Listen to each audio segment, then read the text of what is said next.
할렐루야. 역전의 하나님이라는 제목으로 사무엘서 19번째 마지막 말씀 살펴보고자 합니다. 사실상 사무엘 상하의 말씀은 다윗이 압살롬의 반역을 제압하고 다시 왕권을 회복하는 것으로 마무리된다고 볼 수 있습니다.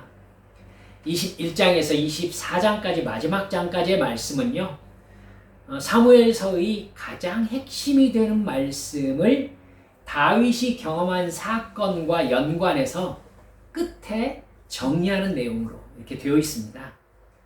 그중 마지막 장에 기록되어 있는 다윗의 인구조사에 대한 말씀으로 사무엘서의 전체 내용, 핵심 내용을 정리를 해보고자 합니다. 24장 1절 말씀은요, 깊게 생각해야 될 말씀이 나옵니다.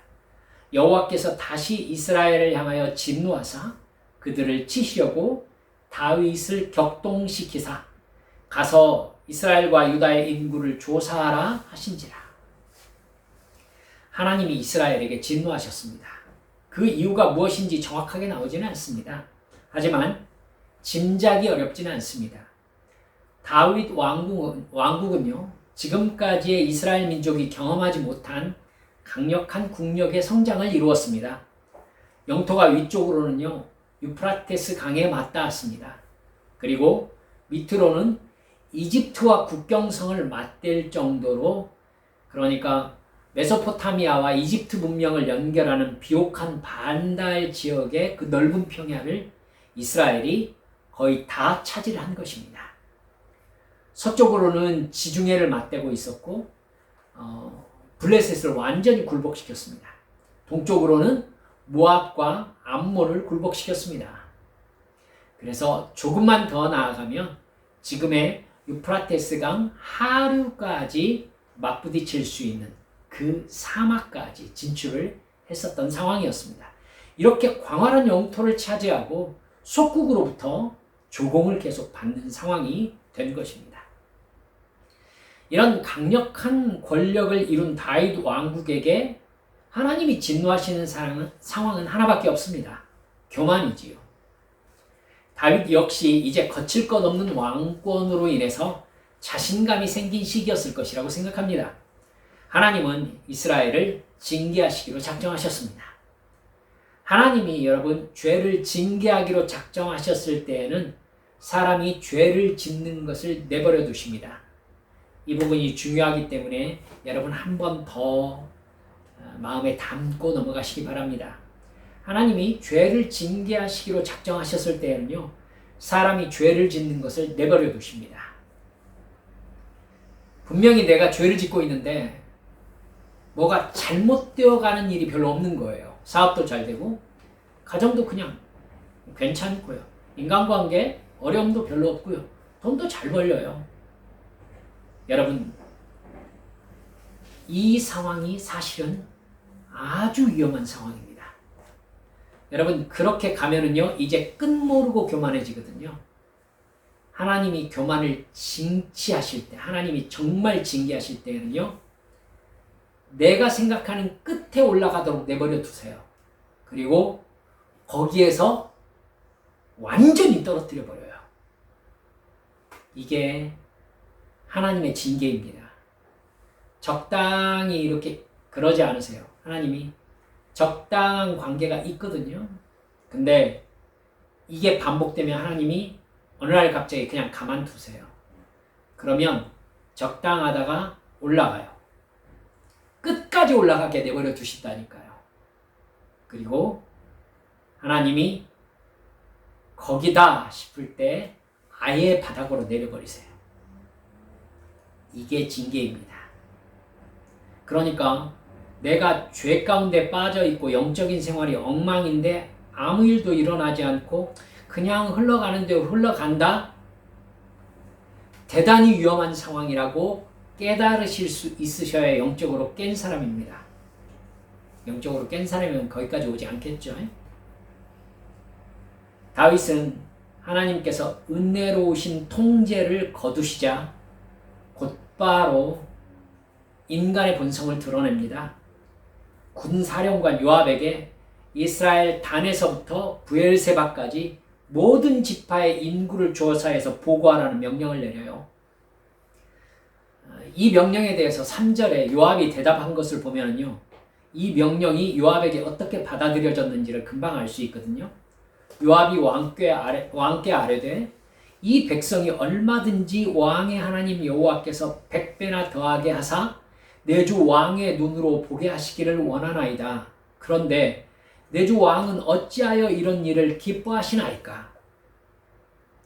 여러분, 우리들이 생각하기에 인구 조사를 하는 것은 국가의 통치 정책을 세울 때에 상당히 중요한 부분 아니겠습니까? 그러나 여러분, 인구 조사라는 게 다윗 왕국에서는 전혀 다른 의미였습니다.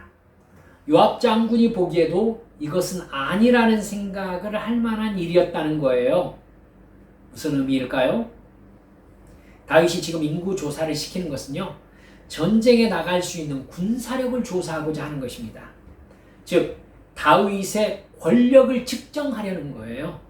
다윗이 전쟁의 승패가 군사력에 의해서 결정된다고 생각하고 있는 증거입니다. 다윗이 지금까지의 권력을 이룬 것은 군사력에 의한 것이 아니었거든요. 하나님께서 값없이 다윗을 도와주신 은혜로 말미암은 것이었어요.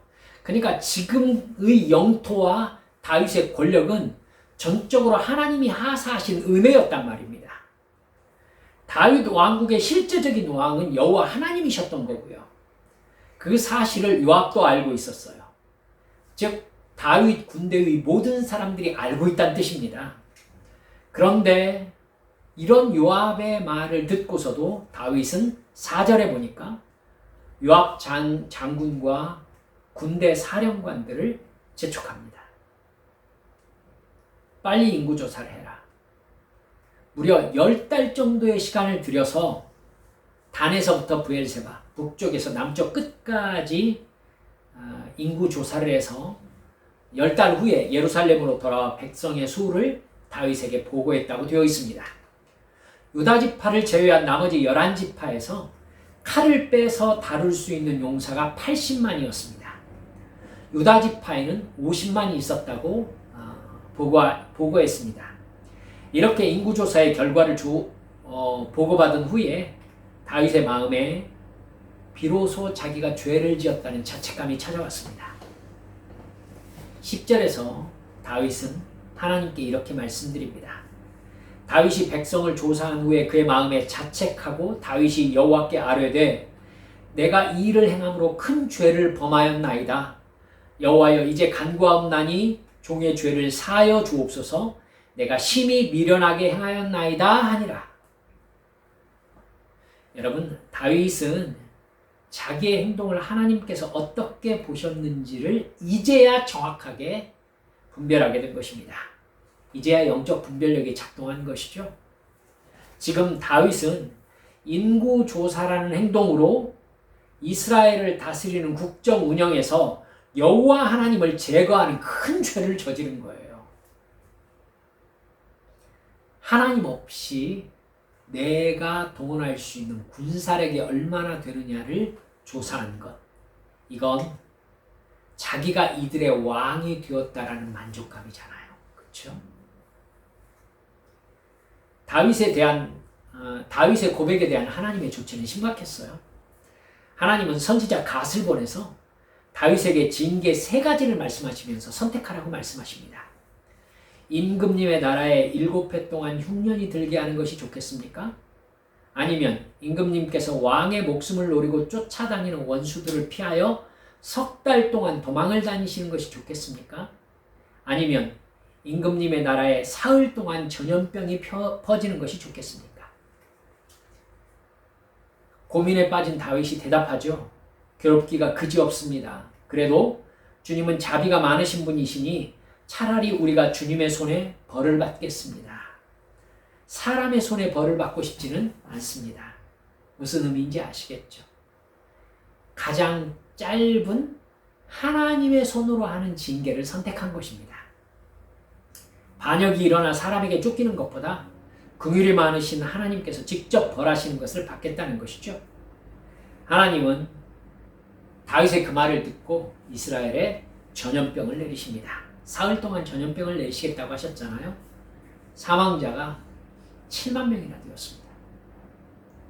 너무한 것 아니냐고 생각하지 마세요. 처음부터 하나님은 이스라엘에게 징계를 내리시려고 작정하셨다고 성경에 기록되어 있습니다.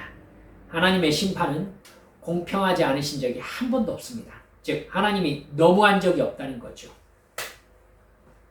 우리도 삶에서 꼭 그렇게 생각하셔야 합니다. 하나님 너무하십니다. 하나님은 너무한 적이 한 번도 없어요. 할렐루야. 믿으시기 바랍니다. 16절에 보니까 천사가 예루살렘을 멸하려고 할 때 하나님께서 천사에게 이제 그만하라고 말씀하십니다. 천사는 여부스 족속의 아라우나의 타작마당 곁에 섰습니다. 다윗은 백성을 전염병으로 치는 천사를 보고 하나님께 기도합니다. 내가 죄를 지었습니다. 백성들은 아무 잘못도 없는 양떼일 뿐입니다. 저와 제 아버지의 집을 쳐주십시오. 그러자 선지자 갓이 여부스 사람 아라우나의 타작마당에서 여호와를 위하여 제단을 쌓으십시오. 이렇게 말합니다. 다윗이 그곳으로 올라가자 아라우나가 다윗 왕에게 뛰어나와가지고 절을 해요. 우리가 읽었던 본문 말씀입니다. 다윗은 아라우나에게 이 타작마당을 나에게 파시오 라고 얘기합니다. 이곳에서 여호와 하나님께 제단을 쌓아서 백성에게 내리는 재앙을 그치게 하려고 한다. 이렇게 얘기했지요. 아라우나는 아닙니다 왕이시여, 제가 땅과 번제로 드릴 소와 뗄나무까지 모두 왕에게 드리겠습니다. 이렇게 대답하죠. 다윗은 아니다, 반드시 이건 내가 값을 주고 사야 한다. 이렇게 말하고요. 은 50세겔로 타작마당과 소를 삽니다. 25절 마지막 절을 보면 그곳에서 여호와께 제단을 쌓고 번제와 화목제를 드렸더니 이에 여호와께서 그 땅을 위한 기도를 들으심에 이스라엘에게 내리는 재앙이 그쳤다. 이렇게 나옵니다. 이 사건은 하나님께서 이스라엘을 다스리는 자가 다윗이 아니라 여호와 하나님이라는 사실을 다윗과 이스라엘 전체에게 보여주신 사건입니다. 너희들이 지금 이 상황에서 이게 우리가 이룬 힘이다 라고 교만하면서 너희들이 무언가 할 수 있을 것으로 생각할 게 아니라는 것이죠. 이스라엘 다스리는 분은 누구다? 여호와 하나님이시다. 여러분, 그러면서도요, 이 사건은 하나님께서 교만한 사람을 낮추시고 겸손한 사람을 높이시는 역전의 하나님이신 것을 나타내주는 성경 말씀입니다. 여러분, 그게 하나님 스타일이세요. 하나님 스타일. 조심스러운 말인데 여러분, 여기에 하나님의 사무엘 상하에는 하나님의 스타일이 아주 잘 나타나 있어요. 다윗이 자기를 높일 때 남의 아내였던 바세바를 자기 소유처럼 여기고 남편 우리아를 죽였지 않습니까? 그러자 하나님께서는 다윗을 가장 밑바닥까지 낮추셨어요. 어디까지요? 요단강을 건너서 아들에게 쫓겨 도망가야 될 정도였습니다. 그 일로 인해서 다윗은 자기가 사랑하는 아들을 죽여야 했었고요. 이스라엘의 왕이 아들의 반역에 휘말려 가나안 땅 바깥이라고 여겨지는 요단강을 건너 도망가는 비극은요, 다윗의 인생에서 다윗을 가장 낮추신 사건이었어요. 그리고 여러분, 이스라엘 민족이 교만해서 하나님의 주권을 인정하지 않으려고 할 때 그 분위기에 휩쓸려 다윗은 자기를 높이면서 이스라엘의 인구조사를 시켰던 겁니다. 그 사건으로 다윗은 이스라엘 민족 7만 명이 전염병으로 죽는 사건을 지켜보아야 했습니다. 요압 장군의 말에도 회개하지 않았던 다윗은 다시 이번 사건에서 하나님 앞에 철저하게 자기를 낮춤으로 하나님의 징계를 마무리짓게 한 것을 볼 수 있습니다. 하나님 앞에서 자기를 높이면서 하나님을 업신여길 때 하나님은 반드시 징계로서 하나님의 은혜가 아니면 내가 아무것도 아님을 알게 해주십니다. 자기를 높이는 자는 하나님이 반드시 낮추시는 것이죠. 역전의 하나님이십니다. 하지만 하나님의 역전은요, 징계를 향한 그러니까 교만을 향한 징계로 끝나지 않습니다. 이 사실이 사무엘서에 명백히 드러난다는 것이 특징입니다. 다윗 인생에서 가장 하나님의 말씀을 떠나 불순종했을 때가 말씀드렸던 바세바와 우리아의 사건 때 아니겠습니까? 그 사건으로 완전히 낮아진 다윗은요, 시편 51편에서 이렇게 고백했어요. 주의 얼굴을 내 죄에서 돌이키시고 내 모든 죄악을 지워주소서. 나를 주 앞에서 쫓아내지 마시며 주의 성령을 내게서 거두지 마소서. 이렇게 간구했습니다. 다윗은 철저히 회개했지만 바세바와의 사이에서 난 아들을 잃었습니다. 하나님이 네 아들이 죽을 것이다 라고 말씀하셨었죠. 그런데 하나님의 이해하기 어려운 역전이 한 번 더 발생합니다, 여러분. 여러분이 잘 아시다시피 사무엘하 12장 24절 25절을 보면 이렇게 나옵니다. 다윗이 그의 아내 바세바를 위로하고 그에게 들어가 그와 동침하였더니 그가 아들을 낳음에 그의 이름을 솔로몬이라 하니라. 여호와께서 그를 사랑하사 선지자 나단을 보내 그의 이름을 여디디아라 하시니 이는 여호와께서 사랑하셨기 때문이더라. 저는 이 부분이 성경에서 참 앞뒤를 연결해서 이해하기 어려운 성경 말씀이라고 생각합니다. 개인적입니다만. 하나님은 왜 다윗의 가장 고통스러운, 가장 부끄러운 범죄의 대상이었던 밧세바에게서 다윗의 다음 때 왕을 낳게 하셨을까요? 왜 많은 아들 중에서 밧세바와 낳은 아들을 다윗 다음 아들로, 다음 왕으로 택하셨냐는 겁니다. 왜 그 사람을 통해서 이스라엘의 전성기를 이루셨을까요? 왜 하필 밧세바의 아들이냐는 거죠. 모릅니다.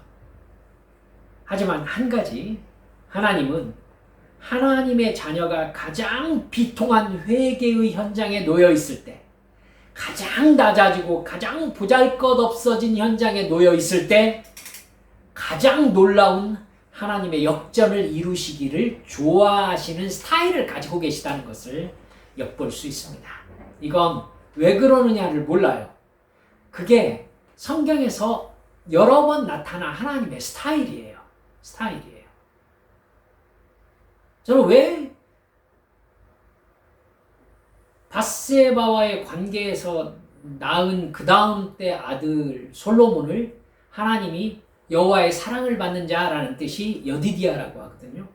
솔로몬이라고 이름을 붙였는데 하나님이 굳이 선지자를 보내서 그를 여디디아라고 한다 라고 하면서 이는 하나님께서 그를 사랑하셨기 때문이다.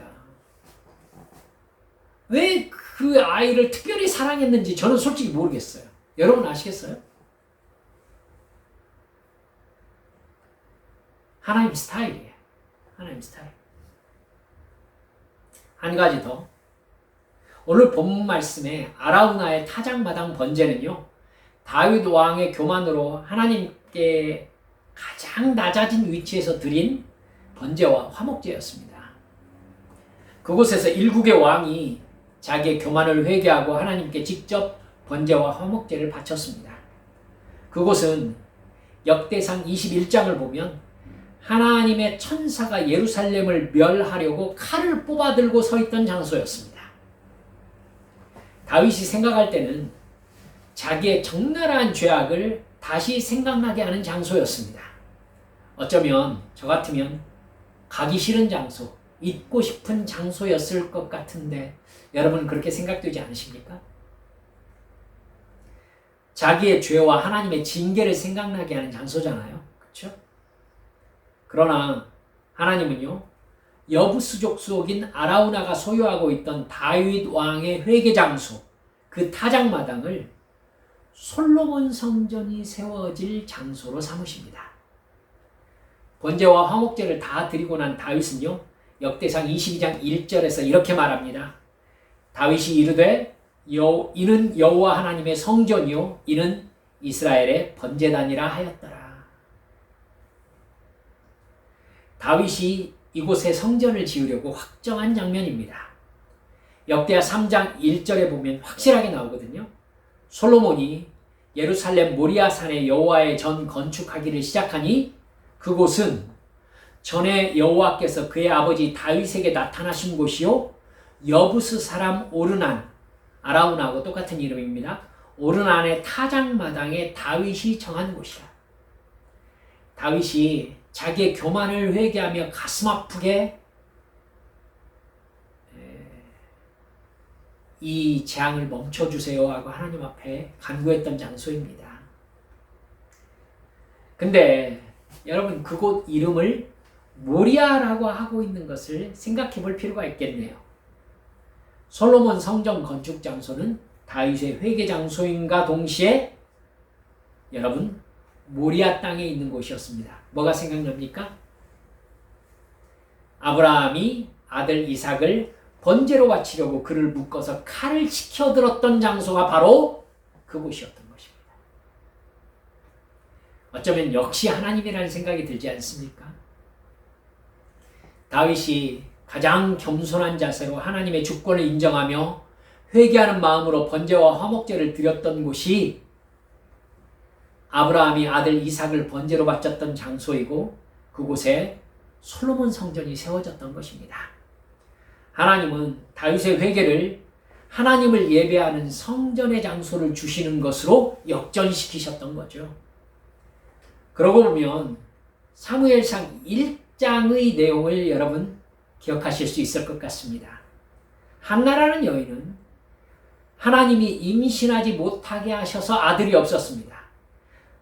여러분 그때 당시 아들이 없었다는 것은 자기의 인생이 앞으로 어떻게 살아야 될지 모르는 막막한 고난에 처해진 상태라는 뜻입니다.